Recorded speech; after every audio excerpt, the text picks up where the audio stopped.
They're not borrowing it to do something on the ground. Most of it is embezzled. Most of it goes into their pockets, a few people's pockets, and they're billionaires. They have houses in Paris, in London, in Switzerland, in Dubai. Whenever they're sick, they fly somewhere. Their private doctors are in Europe shopping. They go to the US. That's the lives of the people that are borrowing. And the people that are supposed to pay this debt are still on board. Most of them are just under the age of 10, because they are the ones that are supposed to pay for it when China comes to collect their debt.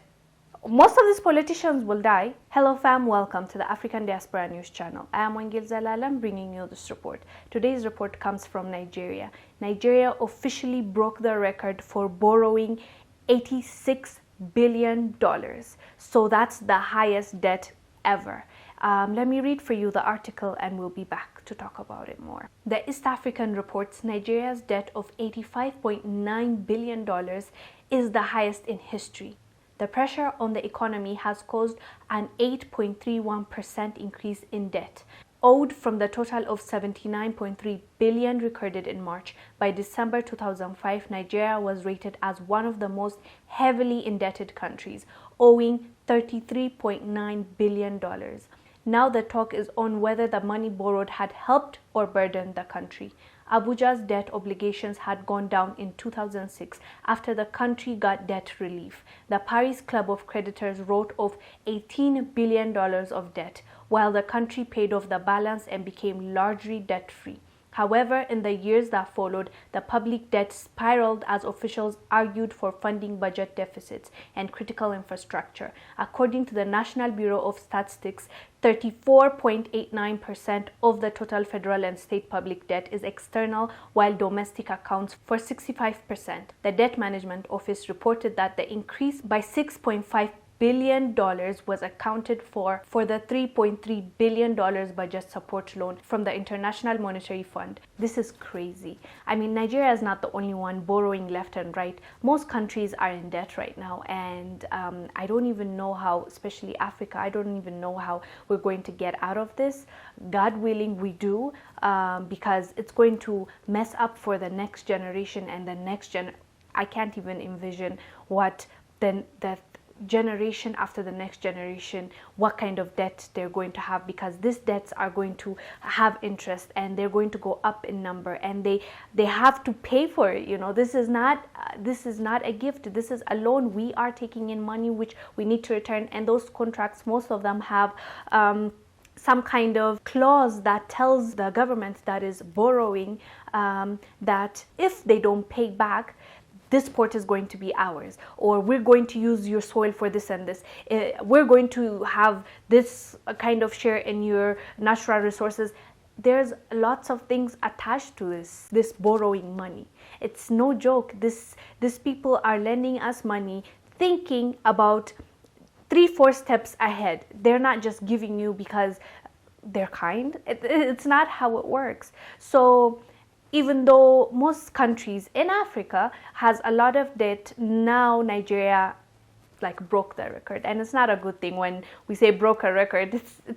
In this case, it's really bad for Nigeria, and especially the next generation, the generation to come after that. So it's like giving your children, when you're dying, debt. How think about it. You're dying as a parent, and instead of giving them, I don't know, the wealth you have accumulated, instead of creating generational wealth, you give them debt. And when you die, daddy died, mommy died, and now I have to pay off this $86 billion.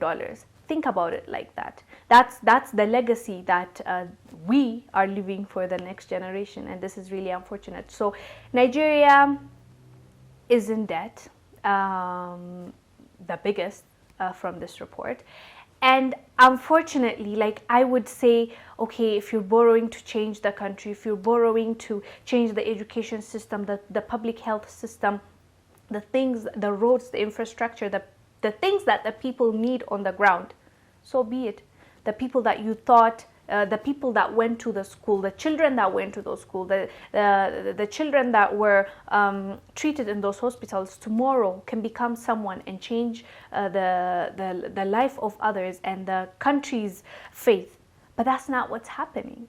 They're not borrowing it to do something on the ground. Most of it is embezzled. Most of it goes into their pockets, a few people's pockets, and they're billionaires. They have houses in Paris, in London, in Switzerland, in Dubai.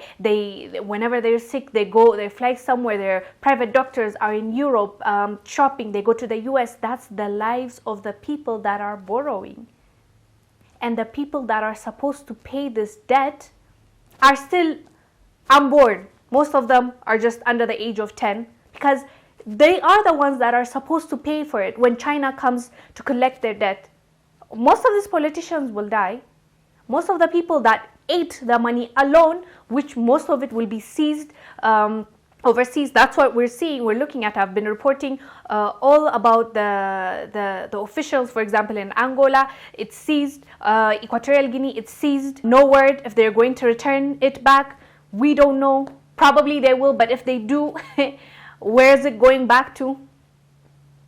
So this debt is a concern to the unborn Africans, to the unborn Nigerians. And it's really, really upsetting to see that we're borrowing again and again and again, and there's no change to show for it. How does that make sense? How does that make sense to them when they're borrowing and they know what this is going to bring to the people? No care in the world. And they just broke the record as they're celebrating their 60th anniversary since they got independence. 60 years. I know it's not long, to be honest. 60 years is like there are people around that witnessed colonization, that were colonized when they were in Nigeria, right? Like when Nigeria was not free. So it's not a long time, to be honest.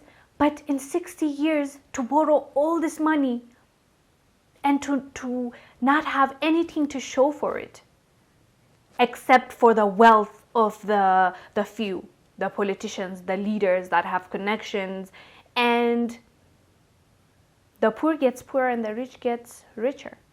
And it's not, at least in America, you guys can say Jeff Bezos is the richest man alive at the moment, right? He's number one. And it's even estimated after, I'm not sure, a few years, he's going to become, if he continues like this, the first man to ever reach trillion amount, the trillion. It's always been billionaires, but never trillion. So he will get there. And at least he can say, you guys can say, he worked hard. Aside racism, aside the systematic racism where, because he's white, I'm sure he had some kind of benefits. I'm saying full-blown stealing and corruption. He worked hard. We saw his pictures when he was in his garage, when he started Amazon. He worked. Can we say the same thing about these corrupt leaders? Can we? At least work a little. At least steal a little. Like, we've gotten to a point where now in Africa, it's not don't steal. It's, if you must, can you steal just enough for yourself? What will you do with all those billions? You'll die tomorrow. Are you immortal? Like, is there some, like, that's always my question. I'm like, okay, you're saving it and saving it. Even your kids, they won't finish it. Even the great-great-grandkids, they won't finish it. So what's the point? Why are you stealing more? Why not now continue on doing the things that you were supposed to do when you were elected? You promised a whole lot of things for the people. You said, I'll do this, I'll build roads. You promised a lot of things. Just achieve those things. While you're stealing 20-30%, achieve the 70%. Can you imagine we're at this point where we're begging, at least use 50% of the funds, at least use 50% of the natural resources. This is crazy, you guys. This is so crazy. And I feel for Nigerians. I'm sure they feel helpless. But the thing is, the more they feel helpless, the more they don't feel like they're being seen. And the more the gap is growing between the politicians, the richest, and the poor. that's when chaos will come. That's when they'll say no. That's when it will be a disaster for the politicians. We'll just watch and see. But the unfortunate thing is, with any kind of drama, with any kind of overthrowing, there are innocent lives that are going to be lost, and it won't look pretty. And I think they have enough examples to see what happened around Africa, and it is getting momentum. And as a leader, I would try to do the things that I committed to and just get on with it, instead of having this obsession with money. And I feel horrible for Nigeria, but then again, it's not just Nigeria. Nigeria is just now maybe the highest, but every country below that also has all this debt. God knows how we're going to pay. Anyways, guys, do let us know down below what your thoughts are about Nigeria breaking the record for the most debt in the world. I am Wongel Zelalem, bringing you this report. I will see you on the next one. Bye.